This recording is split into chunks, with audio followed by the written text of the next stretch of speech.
Più che un test è stato un vero e proprio test d'esame, quello per oggi per il Green Pass. Da oggi lascia passare, andava esibito per le scuole, solo il personale, per le università, studenti e professori, sui mezzi di trasporto, ovvero aerei, treni, corriere a lunga percorrenza e traghetti.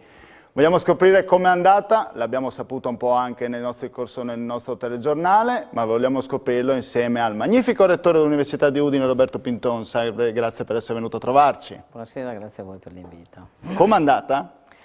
Bah, insomma, direi... Sappiamo un po' che non vi hanno dato gli strumenti adatti nel momento giusto. Eravamo in attesa di un DPCM che era stato annunciato con il decreto legge del 6 agosto, soprattutto per il controllo del personale. Poi abbiamo ricevuto comunque una comunicazione dal Ministero che ci ricordava non solo che tutti, quindi il personale e gli studenti avrebbero dovuto essere in possesso di Green Pass e esibirlo a richiesta, ma ci hanno detto praticamente di mettere in piedi un sistema per i controlli, per il personale e per gli studenti. Sì. Per gli studenti in realtà ci stavamo lavorando anche già da diversi giorni, perché prevedeva già il decreto che i controlli venissero fatti e vengono fatti a campione, quindi definito un campione, non necessariamente tutti.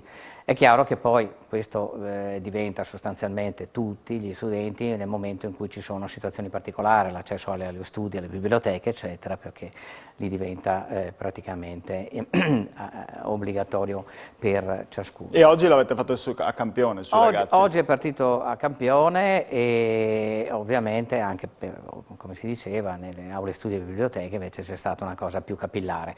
Devo dire che ancora nessun problema. Nessun problema, ma diciamo che la frequenza adesso dei locali, degli ambienti è ancora relativamente limitata. Adesso partiranno fra un po' i primi test, gli esami, poi le lezioni, cominceremo, allora lì si entrerà nel duro del gioco. Per il personale invece tutti?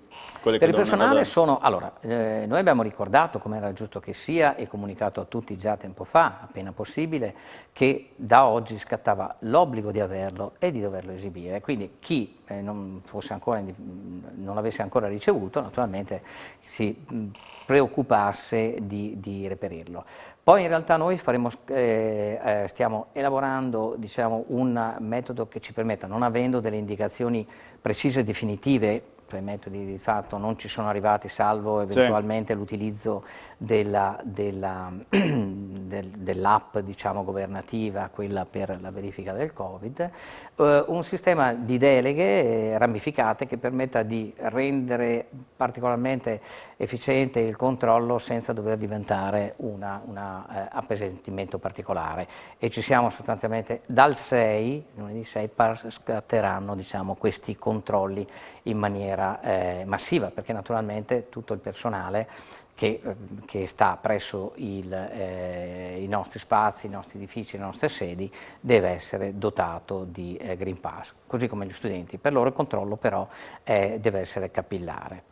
Poi insomma, vedremo se c'è autonomia, naturalmente possiamo anche chiedere. Certo, ma controllare giorno per giorno questo è possibile? Allora, questo è effettivamente molto macchinoso e richiede per questo una delega, perché sennò il rettore dovrebbe avere circa 2000 persone fuori dalla porta, gli si scarica il telefono quantomeno quando arriva in fondo, e quindi sarebbe naturalmente un aggravio molto importante. Allora, con un'individuazione di una serie di figure responsabili che avranno ciascuno le loro competenze, stabilite appunto da noi, stiamo proprio lavorando in queste ore, direi più che in questi giorni, ci sarà la possibilità invece di farlo periodicamente. È chiaro che, giornalmente, è chiaro che poi potremo comunque anche su base volontaria richiedere un'autodichiarazione da parte di ciascuno dei nostri colleghi, e in quel caso lì la cosa verrebbe semplificata, perché se uno è in possesso di un Green Pass che ha una durata lunga, tutto sommato non è nemmeno necessario chiederglielo ogni giorno. Questo è un meccanismo che state oliando insomma in queste ore? Ma sì, anche non avendo... Cioè per non andare lì col telefonino a controllarlo ogni... Sì, questo sarà inevitabile per alcune cose. Poi naturalmente c'è anche la possibilità di utilizzare il cartaceo, come sappiamo, eccetera. In attesa che magari, come per la scuola, potrebbe essere, si parla, no, di questa piattaforma su cui ciascuno potrà caricare, naturalmente tutto questo sempre con una salvaguardia dei dati personali che non siano il Green Pass e il nome e cognome, cioè tutto ciò che ha generato il Green Pass. Piattaforma, oppure insomma, però ci vogliono tempo, organizzazione, dei tornelli, ma questo dovrebbe essere fatto e applicato in una maniera che consenta di lavorare alla fin fine. Certo, guai se aggiungesse ulteriore burocrazia. 345 99 568 97 per chi vorresse parlare insieme al nostro magnifico rettore dell'Università di Udine via SMS. Lei avverte questa tensione che c'è un po' nell'aria. Oggi c'è stata questa manifestazione dei no Green Pass, peraltro un flop totale, però lei avvisa nell'aria questa tensione. Ma sì, voglio dire, credo che la tensione sia anche normale, non posso dire che io non sono teso, ma insomma, la tensione è soprattutto per la volontà, per quanto mi riguarda, di cercare di gestire una situazione che evidentemente ancora, pur dando delle indicazioni di possibili soluzioni, è ancora, diciamo, per una certa parte complicata. È chiaro che la tensione deve sempre cercare anche un po' poi di trovare non solo delle motivazioni a essere mantenuta, ma anche il motivo di stenderla, cioè di arrivare alla distensione, perché se la tensione deve portare solo a generare ulteriori preoccupazioni, credo che questo serva a poco. Cosa si sentirebbe di dire ai Novax? O anche a qualche professore Novax? Ma i Novax, cioè, intanto diciamo che per quanto riguarda la possibilità, la libertà di vaccinazione, credo che questo debba essere sancito e rispettato. Io credo che però le posizioni, ovviamente la mia posizione è in favore della scienza e quanto ci dà la possibilità di fare, quanto hanno fatto i vaccini nella storia, quanto ci permettono ci hanno permesso di allungare la vita e quanto ci potrebbero permettere in questo caso naturalmente di tornare non tanto alla situazione di prima, ma a gestire una situazione che è ancora, come si diceva, complicata. Io chiederei di non essere evidentemente troppo, come dire, tranchant, di essere disposti al dialogo, e ricorderei, come sentivo parlare di libertà, eccetera, che la libertà di ciascuno di noi finisce dove comincia la libertà degli altri, quindi insomma il rispetto reciproco e la libertà vanno sempre tutelate. In questo momento credo che tutelare la salute di ciascuno di noi, della nostra famiglia, sia altrettanto importante quanto manifestare giustamente dissenso. Giustamente e pacificamente. La risposta tra gli insegnanti e tra i docenti è stata buona all'Università di Udine, sì, anche nel personale tecnico-amministrativo? Certo. O cercherete magari di invogliare anche gli ultimi in qualche modo che sono rimasti un po' indietro e incerti? Farete qualche azione? Sì, diciamo che ovviamente la partecipazione è stata ampia, noi abbiamo fatto appunto delle campagne vaccinali, abbiamo avuto la possibilità di fare campagne vaccinali dirette, specifiche come il resto anche dell'Italia, e devo ringraziare anche ovviamente il Servizio Sanitario Regionale, la nostra azienda sanitaria che è stata straordinaria. E anche se io non ho i dati ovviamente di persona, che è giusto che sia, insomma, ma insomma, guardando i grossi dati relativamente a disposizione. Noi cerchiamo insomma, di favorire, tanto più di spingere, ma di favorire la vaccinazione dei ragazzi, degli studenti, perché non dimentichiamo i Green Pass, come abbiamo detto all'inizio, hanno anche loro, e degli eventuali ritardatari, diciamo così, o che gente che ha deciso di vaccinarsi adesso, con delle azioni dedicate. Ci sono già, come è stato già diffuso, insomma, delle date anche dedicate al personale universitario, agli studenti, da parte dell'azienda sanitaria.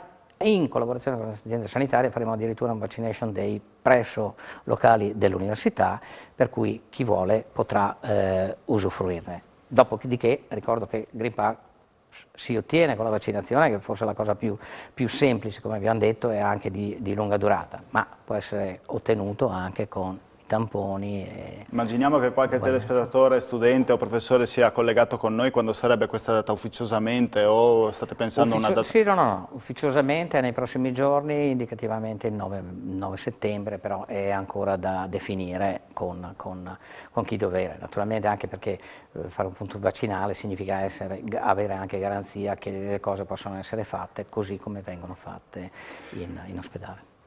Senta, io intanto volevo chiedere alla regia se riesce a mandare un grafico che magari può essere assicurante anche per quanto riguarda i giovani, quanti hanno accolto questo invito a vaccinarsi, queste torte che si vede, che sono quasi tutte riempite, soprattutto nella fascia dai 70 ai 90 anni, che sono quelle appunto più a rischio. Vedono invece magari quella fascia tra i 50 e 59, 40 e 49 che è un po' meno, però tornando indietro, chiedo alla regia, si vede quella proprio tra i 20 e i 29, che è proprio la vostra, quella dell'università, dove c'è quel 65% di vaccinati completamente, più c'è l'11% in attesa della seconda dose, cioè addirittura stiamo parlando di un 76%, di un 80%, se fossero tra i 20 e i 29 anni saremmo già praticamente con l'immunità di gregge quasi, se fosse lo stesso comportamento tenuto anche dai quarantenni e dai cinquantenni, che in questo momento mantengono più bassa la media. Ma io direi che è un segnale bello, molto positivo, come scriveva qualcuno, un'iniezione di fiducia che ci arriva proprio dai giovani. A me fa molto piacere ovviamente questo tipo di scelta che ovviamente mira anche a una possibilità di avere una vita sociale un pochettino migliore di quanto è stata negli ultimi 580 giorni, ricordiamolo, se qualcuno magari poi il tempo passa in fretta, e quindi è un bel segnale, è un bel auspicio che quindi possa dare anche uno stimolo anche all'altra parte della popolazione. Allora andiamo in pubblicità, poi altre domande per il rettore dell'Università di Udine.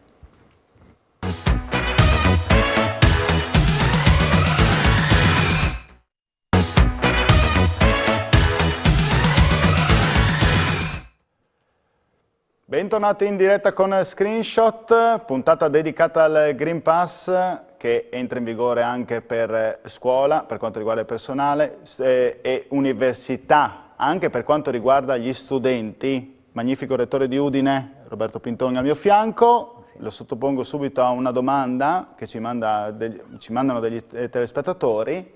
Ci chiedono il comportamento da tenere nel corso degli esami, cioè Green Pass oppure no? Esami.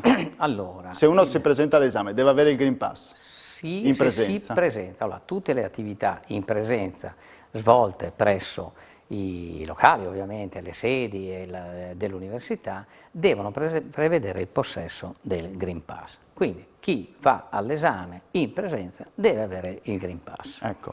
A distanza, perché qui si era creato un po', non so se è una misunderstanding, ma anche sui siti o sui social, perché non si capisce. Qui c'è sempre, come al solito, no? Come si fa da noi, l'interpretazione delle leggi. Però, insomma, mi pare che anche le ultime comunicazioni del Ministero siano abbastanza chiare. In ogni caso, noi, per esempio, per settembre e ottobre abbiamo ancora delle esami, abbiamo mantenuto insomma, la coda della sessione cosiddetta estiva, insomma già programmato e tutto. Per alcune categorie abbiamo ottenuto la possibilità di fare esami a distanza. A loro non chiederemo il Green Pass. Didattica online, c'è ancora oppure tutto in presenza? Allora, l'idea quest'anno è di partire in presenza, dato che c'è anche l'obbligo del Green Pass. È chiaro però che ci sono situazioni... Quindi bisogna essere, mi scusi, bisogna essere tutti presenti all'inizio? Adesso cioè non c'è la possibilità di collegarsi? Non c'è la possibilità, noi questo lo decideremo nei prossimi giorni, ma insomma l'orientamento è questo, non ci sarà, non dovrebbe esserci la possibilità di collegamento diretto alle lezioni.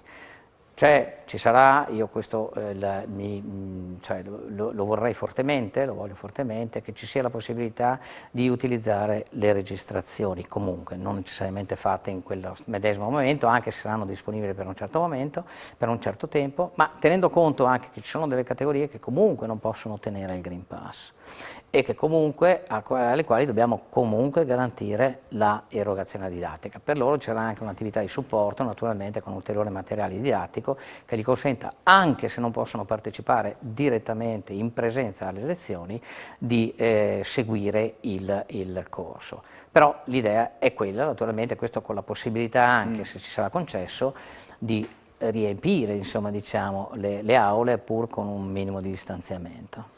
Senta, tenendo conto che farete il Vaccination Day il 9 presumibilmente, riassumendo se qualcuno si è perso la prima parte della puntata all'università, per convincere anche gli ultimi, perché avete delle percentuali già molto alte, dovesse ci fossero dei professori che non accettano il tutto, voi siete in grado di avere delle supplenze, di sopperire alle mancanze di questi insegnanti, dei docenti, con altri docenti che magari arrivano da altri... Con dei tipi di contratti esterni? Non lo so. Dovremo, ma sicuramente siamo preparati a che ciò accada. È chiaro, tengo a precisare che l'obbligo del Green Pass, che non è una scelta degli Atenei, ogni tanto qualcuno magari ha idea che siano scelte dei rettori. Sì, perché dopo qualche no Green Pass si scatena contro di voi. Sì, quando no, ma io per carità, c'è il virus, già che si scatena, non è un problema. Anzi, bisognerebbe bloccarlo prima che si inventi di variare ancora, quindi con la vaccinazione. Ma in ogni caso l'introduzione del Green Pass c'è stata, quindi noi applichiamo la legge come si deve, e devo ricordare che nell'applicare i controlli, che per il personale sono capillari, come si diceva, i massivi, a questo punto c'è anche da segnalare che se poi uno entro 5 giorni non riesce, nel momento in cui si rifiuta o non è in possesso di esibire il Green Pass, dovrebbe esserci un'azione sanzionatoria che prevede la sospensione del servizio, in realtà dello stipendio. Quindi è chiaro che se questo accade, mi auguro che non accada, ma, certo, o perlomeno non sia così frequente, dobbiamo prevedere naturalmente di garantire la continuità dei corsi. La sostituzione e la continuità. Sì.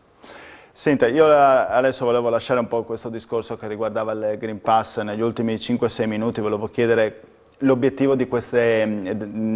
so che l'anno scorso avevate raggiunto, se non sbaglio, non vorrei dire un numero errato, 5.000 immatricolazioni? Sì, ecco. Sì, abbiamo superato. L'obiettivo è quello di superare questo dato? Eravate in piena pandemia, avete fatto però comunque superato queste 5.000. A questo punto, visto che siamo nel periodo forse di ritorno al passato, queste 5.000 si potrebbero superare? Ma li abbiamo superate di poco, ma le abbiamo superate, era un dato storico per noi naturalmente, per l'Università di Udine, a cui non eravamo mai arrivati. C'è stato questo periodo di pandemia che insomma ha visto anche aumentare a livello nazionale, e noi insomma fra questi abbiamo avuto un riscontro positivo. Io sarei contento se potessimo confermare e magari aumentare di un po'. Teniamo sempre presente che poi il numero di studenti è importante, però è importante anche che dopo le immatricolazioni ci sia anche la possibilità di mantenere la continuità degli studi. Per noi è sempre stato molto importante non solo raggiungere un numero elevato di immatricolazioni, ma di portare un numero elevato alle lauree e possibilmente al mondo del lavoro. Ecco, quindi, esiste questo collegamento tra l'università e il mondo del lavoro? Quanto mai forte a Udine? Ma io credo di sì, abbiamo un territorio privilegiato da questo punto di vista, io mi sento abbastanza fortunato perché ogni volta che, se no riceviamo anche stimoli piuttosto forti.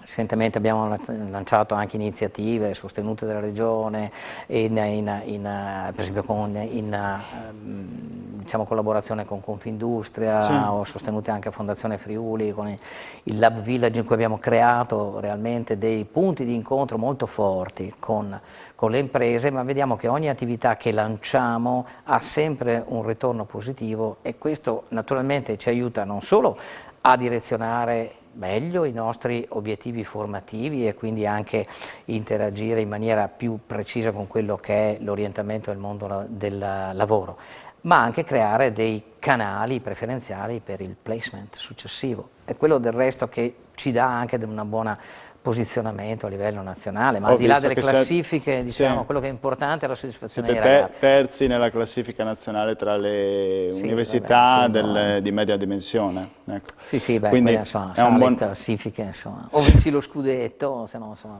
comunque siamo abbastanza soddisfatti. Il rapporto con la città com'è? Il rapporto alla città è molto buono. Sappiamo che c'è un progetto anche su Sant'Osvaldo, ci sono dei progetti in corso? Sì, c'è noi collaboriamo a vari livelli. Beh, innanzitutto occupiamo una parte della città, con degli spazi importanti, naturalmente che vengono vissuti e non chiusi, e che contiamo anche, insomma, pandemia a parte, ovviamente, di rendere anche fruibili, se pensiamo anche solo al parco di Palazzo Antonini Masri. E poi abbiamo anche ambiti però di rigenerazione, questo di Sant'Osvaldo che parte da un progetto, una societizzazione regionale. Abbiamo avuto anche un incontro non solo col sindaco, anche con l'assessore e il vicepresidente Riccardi, proprio per cercare di dare noi degli stimoli e dei suggerimenti su come rigenerare una zona che magari può essere alla periferia, però che permetterebbe di allargare un po' i confini anche fruibili della nostra città. Senta, che cosa si aspetta dal Recovery Fund?